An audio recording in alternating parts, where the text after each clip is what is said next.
한국직업방송과 연합뉴스TV가 함께 만드는 취업 전문 뉴스 투데이 고용플러스입니다. 학습지 교사, 택배, 대리운전 기사들은 일반적인 노동자와는 조금 다른 근로계약 탓에 특수고용 노동자로 분류됩니다. 하지만 대다수는 노동자로 인정받지 못해 노조를 만들 수도 없는데요. 법의 사각지대에 놓인 이들은 결국 노동 기본권을 달라며 거리로 나왔습니다. 정선미 기자입니다. 특수고용 노동자들이 노동자다라는 것을 분명하게 규정해야 할 것 같습니다. 노동상권 제대로 보장할 수 있도록 그렇게 법제화하겠습니다. 특수고용 노동자들의 노동권 보장은 문재인 대통령의 공약이었습니다. 하지만 약속 이행은 지지부진한 상황. 전국서비스산업노조연맹은 학습지 교사, 택배 대리운전 기사 등 약 250만 명의 특수고용 노동자들이 노조의 권리 등을 보장받지 못하고 있다고 지적했습니다. 그런데 이 설립 필증을 CJ대한통운은 인정할 수 없다고 얘기하면서 정부를 상대로 행정소송을 하며 교섭을 회피하고 있습니다. 현장에서 노동자들이 조합을 할 수 없도록 막고 있고 지역노조를 전국노조로 전환하는 신청을 했으나 시간만 끌다가 결국 반려되고 말았습니다. 대리운전 노동자들을 말로만 사장이라 하고 부려만 먹고 책임은 지지 않고 정부는 특수고용 노동자들의 노동기본권 보장을 노사정 합의를 통해 추진하겠다는 입장입니다. 하지만 문제는 스마트폰 앱 등에 기반한 플랫폼 산업이 급성장하면서 이들 말고도 사실상 노동자인데 노동법의 보호를 받지 못하는 사람들이 빠르게 늘고 있다는 점입니다. 특수고용직을 보호할 최소한의 제도 개선이 시급한 이유입니다. 연합뉴스TV 정선미입니다.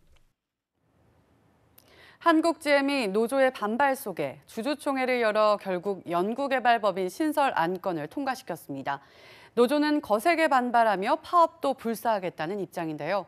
노조가 막아서 19일 주총에 참석하지 못한 이대주주 산업은행도 하자가 있는 주총이라며 법적 대응을 예고했습니다. 곽준영 기자입니다. 한국GM이 인천 부평본사에서 비공개 주주총회를 열고 연구개발 법인 설립 안건을 통과시켰습니다. 새롭게 설립된 법인의 이름은 GM 테크니컬 센터 코리아. 디자인센터와 기술연구소 등의 부서만을 따로 떼어내 만든 이 법인에선 생산공장과 별개로 연구개발만 담당하게 됩니다. 한국GM은 이를 통해 미국 GM 본사의 글로벌 제품 개발 업무를 확대하고 경쟁력도 강화할 수 있다는 입장입니다. 하지만 노조 측은 거세게 반발하며 대응책 마련에 나섰습니다.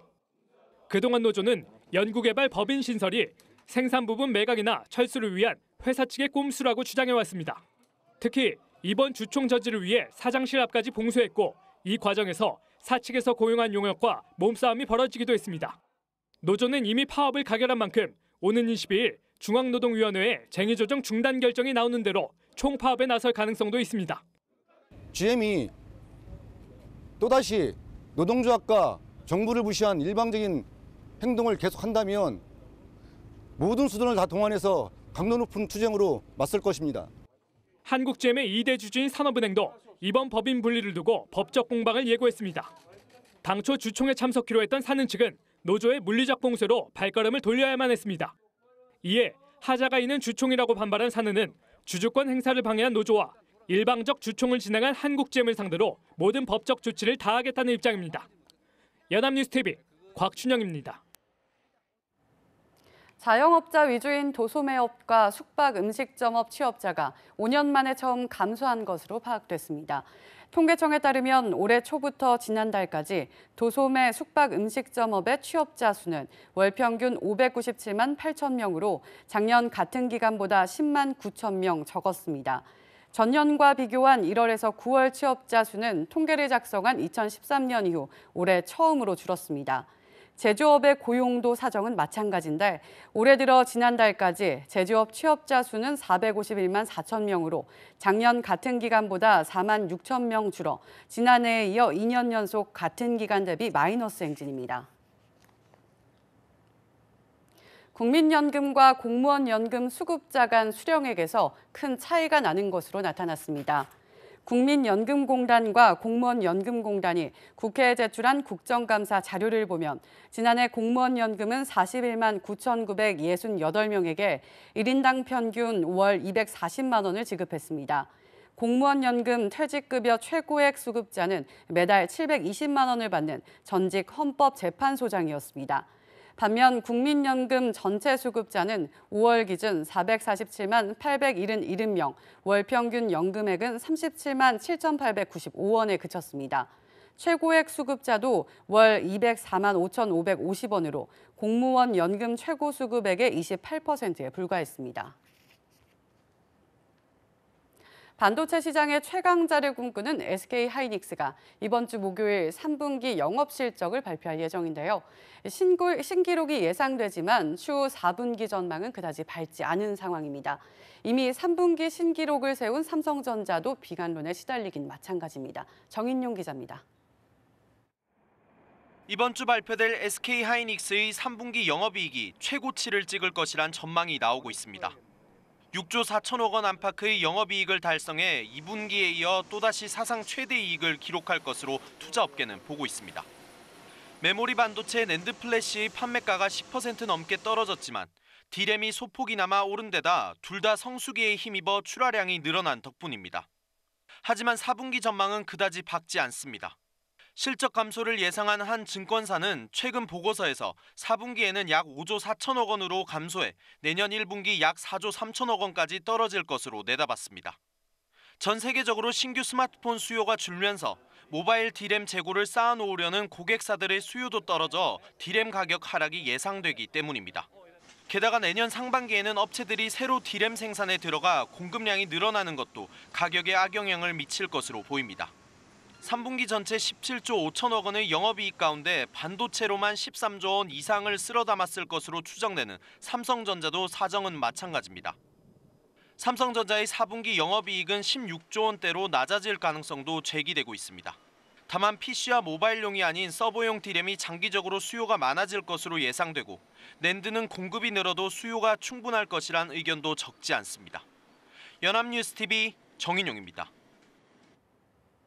총부채 원리금 상환 비율 DSR 규제가 이번 달 말부터 도입돼 신규 대출자들은 은행에서 돈을 빌리기가 더 어려워지게 되는데요. 다음 달 기준금리도 인상될 가능성이 커 은행 대출을 두고 전방위적인 압박이 가해질 것으로 보입니다. 소재영 기자입니다.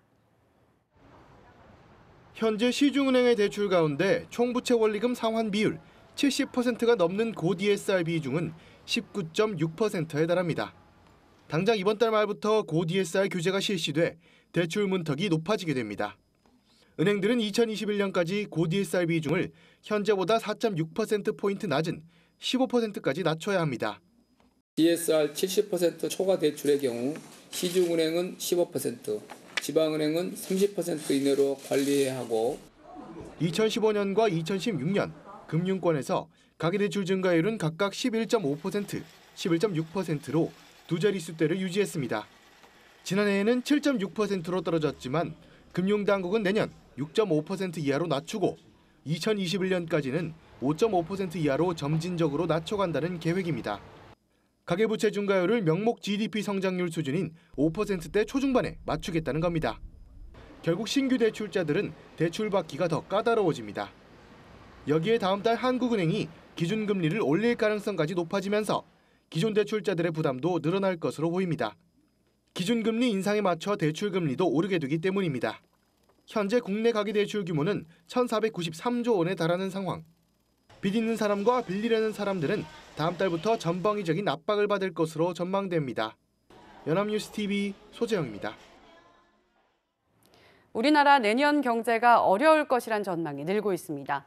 한국은행은 내년 성장률 전망치를 2.8%에서 2.7%로 0.1%포인트 낮췄고 한국개발연구원 역시 올해 2.9%에서 내년 2.7%로 내려갈 것으로 전망했습니다. 국제통화기금은 한국 경제 성장률 전망치를 올해 2.8%, 내년 2.6%로 전망해 내년의 경우 한국은행보다도 0.1%포인트 낮았습니다. 다만 경제협력개발기구는 올해 성장 전망을 2.7%로 떨어뜨렸지만 내년엔 오히려 2.8%로 올라간다고 봤습니다. 국내 체류 외국인이 건강보험을 악용하는 사례가 끊이지 않고 있다는 지적은 해마다 제기가 되고 있는데요. 외국인 건강보험 가입자의 부정수급액이 올해만 77억 원에 달하는 것으로 나타났습니다. 정주희 기자의 단독 보도입니다. 우리나라 건강보험 지역 가입자인 외국인 A씨는 10개월간 입원해 항암 치료를 받았습니다. 이를 위해 A씨가 부담한 돈은 80만 원가량. 하지만 건강보험이 부담한 돈은 1억여 원이었습니다. A씨는 퇴원 후 곧바로 출국했습니다. 3개월만 체류하면 지역 가입자로 가입할 수 있어 막대한 건강보험 혜택을 누릴 수 있다는 점을 이용한 겁니다. 이른바 먹튀 사례가 증가하면서 외국인 건강보험 지역 가입자 재정은 2천억 원 적자에 이르렀습니다. 이에 정부가 지역 가입자 요건을 6개월로 강화하고 보험료를 전체 가입자 평균으로 높이는 법 개정을 추진하고 있지만 재정 적자를 해결하기에는 역부족이라는 평가가 많습니다. 부정수급 사례도 계속 늘고 있습니다.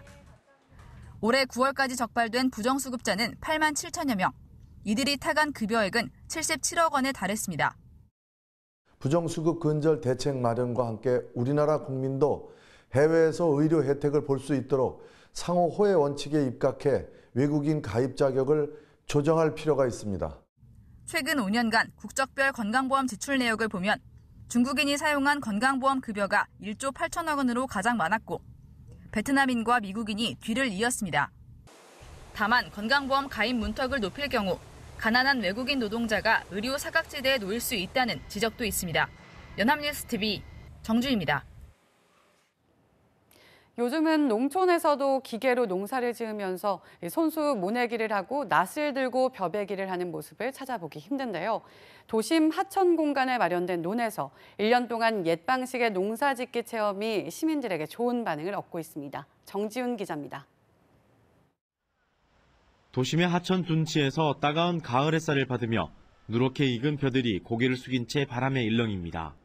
아이들은 어른들의 도움을 받아 낫을 들고 벼 수확에 나섭니다. 베어낸 벼를 두 손 가득 품은 아이는 신이 난 듯 흔들어 보기도 합니다. 벼베기가 끝난 자리에는 보리와 헤어리 배치 등 녹비 작물씨가 뿌려집니다. 이번에 추수되는 벼는 지난 5월부터 시민 신청자들이 농업 전문가와 함께 직접 모를 심어 매달 정성을 쏟아 키워온 곳들입니다. 직접 낫으로 하는 벼베기는 이제 책이나 TV 속에서만 볼 수 있는 풍경이 돼버렸습니다. 하지만 이곳에서는 벼베기뿐만 아니라 모내기 등 1년 농사를 직접 체험해 볼 수 있어 좋은 반응을 얻고 있습니다. 아이들에게는 농부들에 대한 감사한 마음과 우리 먹을거리의 소중함을 깨닫게 하고 어른들에게는 농사에 대한 추억과 향수를 부릅니다. 벼가 이렇게 많이 자라서 신기했어요. 벼가 쌀이 돼서 맛있는 밥을 먹을 수 있어서 농부 아저씨한테 너무 감사해요. 가을거지 추수 행사는 다음 달 중순까지 계속됩니다. 대구시는 벼베기가 끝나면 탈곡 체험과 수확한 쌀로 떡 만들기 등을 통해 풍성한 수확의 기쁨을 시민들과 함께 나눌 계획입니다. 연합뉴스TV 정준입니다.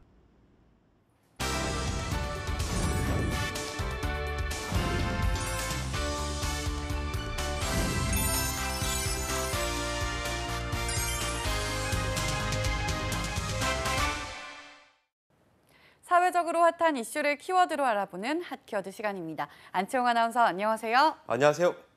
핫키워드 시간입니다. 전 세계에서 대한민국의 국가 경쟁력은 어느 정도 수준일까요? 얼마 전 그 결과가 공개됐다고 합니다.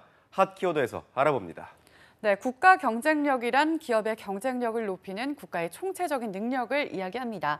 즉, 기업이 세계 시장에서 다른 나라의 기업들과 경쟁할 때 승리할 수 있도록 뒷받침을 하는 국가의 능력이 어느 정도나 되는지 알아보는 수치고요.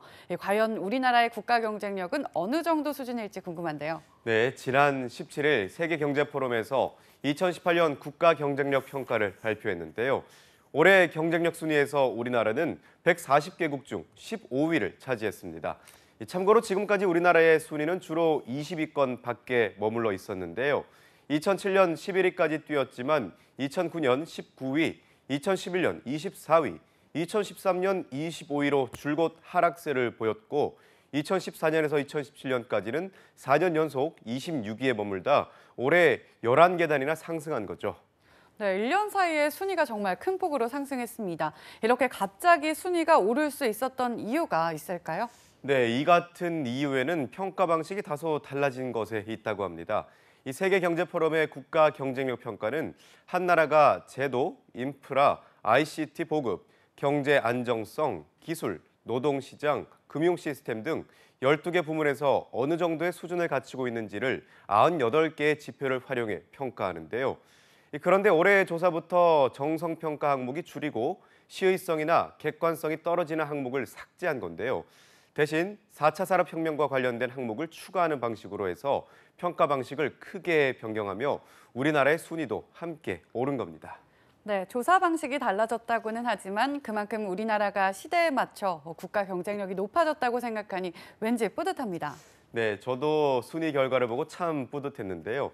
이 다른 나라의 경우 호주를 제외하고는 순위 변동에 크지 않았기 때문입니다. 1위는 지난해 2위였던 미국이 차지했는데요. 미국은 국가 경쟁력 평가에서 100점 만점 중 85.6점을 차지해 2008년 금융위기 후 처음으로 1위를 차지했다고 합니다. 2위는 지난해 3위를 차지했던 싱가포르가 차지했는데요. 3위는 지난해 5위였던 독일이, 그리고 지난해 1위를 차지했던 스위스는 4위에 올랐습니다. 일본의 경우 지난해 9위였지만 올해에는 5위에 올랐는데요. 6위부터는 네덜란드, 홍콩, 영국, 스웨덴, 덴마크 순이었습니다. 또 11위는 핀란드, 12위는 캐나다, 13위는 타이완, 14위는 호주가 순위에 올랐습니다.